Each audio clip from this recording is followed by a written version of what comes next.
I just got cheated on, and I don't know how to move on with my life. Hello, everyone. This is my first Reddit post, and it's about something that never occurred to me. I'm a 21-year-old woman who will graduate from college in a few months. I've had a difficult existence, but things have seemed to be improving in recent months. They just recently broke up again, and my ex-boyfriend was the reason. Before I go to my cheating ex-boyfriend, there are a few things you should know. For the last 2 years, I considered myself a lesbian, since the only other person I've ever loved was my female best friend, and the notion of male genitalia made me sick. I've had a lot of trauma with males, as well as daddy problems, and it persuaded me that I couldn't be with a guy.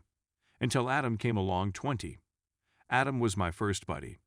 We met in September of last year, and didn't become truly good friends until October. We did everything together, from library research to park visits to swimming. He was kind to me.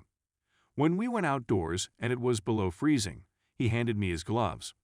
When I was sad and couldn't stop sobbing, he brought me to the park and showed me all his thinking places. He was incredibly kind and always eager to listen. When I was feeling like I had nothing positive about myself, he wrote me a message explaining everything about me that was likable. Adam had a female companion. He had a girlfriend whom he allegedly despised, and he was always criticizing her, labeling her as domineering and poisonous. I believed him because he was such a kind person, and he even showed me text conversations that added to the credibility of the deception. When he admitted he loved me, he claimed the following day he banned his ex, and we began dating a few days later. On our first day, we went roller skating, and that was insane. I didn't believe I could fall out of love with my first love or look at a guy without feeling terrified. But he was kind, and he made me feel comfortable being myself around him. I trusted him, thought he was beautiful, and thought he was a decent man. The first month went well, even perfect. Things went wrong in the second month. Our relationship had been going swiftly, and I was catching profound emotions much too soon, but I thought we'd be together forever. He felt that way about me, the last person I'd ever love, but I didn't know it didn't apply to him. There were so many warning signals that I overlooked, such as him still having a Snapchat streak with his ex and constantly communicating to her, and him being so fatphobic that I wanted to quit eating. They did eventually find me. I discovered he was gaslighting me, emotionally abusing me, and cruelly pressuring me after speaking with some common acquaintances. He even forbade us from touching at one point because I was making too many excuses regarding S, despite the fact that I never lied. I was going to break up with him as soon as I knew this, but the same day I made that decision, I discovered he had been on a break, if that's what it was, with his ex for the entire period of our relationship, and I was essentially his side piece. He didn't really love me, and everything good he did was an effort to keep me under his control. And everything he stated was a lie, and I'm still finding out fresh lies from him. We made plans for the future, and they were all nonsense. Edit.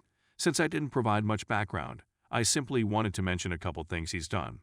I ended up giving in on Jewel's stuff like head and hand asterisk BS because I was afraid he'd leave me if I wasn't physical.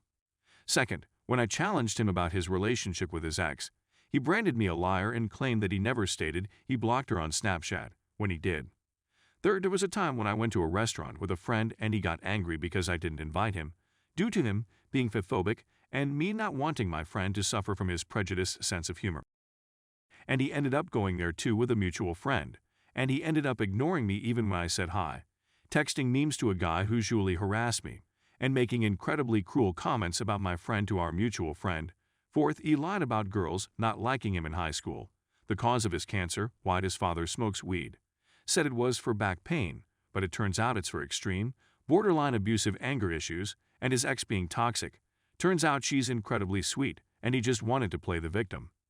All of this I learned since one of our common acquaintances went to high school with him. I'd appreciate some advice. It's just been a week, yet I'm still furious and resentful. Every time I see him, I become so hot that I want to scream. How should I proceed? Now look at some replies.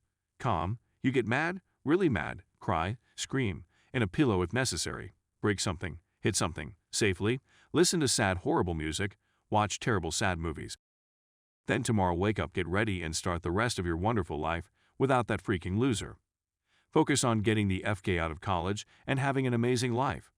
This is just a small blip in it that will teach you very valuable lessons in future relationships. So learn them, and next time remember this. You got this, and you will do great things. Just remember, life is very hard and really sucks. You want to be with someone that makes it suck less, brings the absolute best out of you, and makes you smile.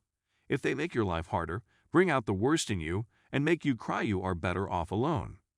Op says, thank you. I've been trying to focus on the future while giving myself time to mourn our love as well. It's hard juggling both, but it's important that I keep moving. It just sucks right now because he's like a parasite sucking all the good out of me, and I keep thinking about how much I want the memory of him wiped from my brain. I should view him as a lesson though. Yeah, it sucks this happened, but he isn't the end or the only person out there for me. I have to keep reminding myself of that until I know it's the truth. Next com. Honestly, you're too emotionally invested in this. You have to take a step back and put your emotions to the side and dissect all that he did to you. The more you can see the game he played and how you fell for it, the less you will find that you actually love him. He's a narcissist, and he saw you as a challenge. Also, he did see that you are a broken person. He knew that he could do this to you because these narcissists have a radar to find the broken people. You can make lists if it helps you to see that he was playing you. A good list the ways he made you love him and realize those were lies, then rip that list up. Then a bad list, all the ways he hurt you, lied to you, made you feel invalid, pressured you. All the ways he gaslighted you and all the cheating he did. Keep that list with you to see the real person. He may even try to be with you again. Please know he's just a sad POS that can't love anyone because he doesn't even love himself. Op says, you're so right. I'm driving myself crazy by obsessing and ruminating over this, and I really do need to stop investing so much energy into him when it's very likely he doesn't give a FK about me. The lists are a really good idea. I didn't even think about that. I plan on starting to journal, so I really might try the lists. My memory sucks, so it might just help me realize that even the good memories are tainted and he should be a piece of the past altogether. Next com, I just think you need time to thoroughly think, sit with yourself, and pull out all of those inner feelings you got tucked away. It's good you're in therapy, and that's where you start. Don't give yourself any timeline. Don't allow yourself to let this situation be the origin of more pain or confusion. You're still understanding your duality and path in life, so just put one foot in front of the other. Apply yourself in therapy and keep any preconceived notions about what it's supposed to do for you out of sight. Enjoy each day as another step in the right direction for your happiness and future. That guy was showing his true colors. Try to find hobbies you enjoy and you can meet new people that way. Bowling, pottery, which I'm interested in, sports, etc. I'd also steer away from romantic relationships right now and focus on family, friends, and your budding career. Your first tangible step is establishing yourself in therapy with someone you mesh well with and can help you unfold your questions and issues. Good luck. Op says, thank you so much for mentioning the preconceived notions. That's something I have a bad habit of doing, and I need to go into therapy tomorrow with an open mind and heart.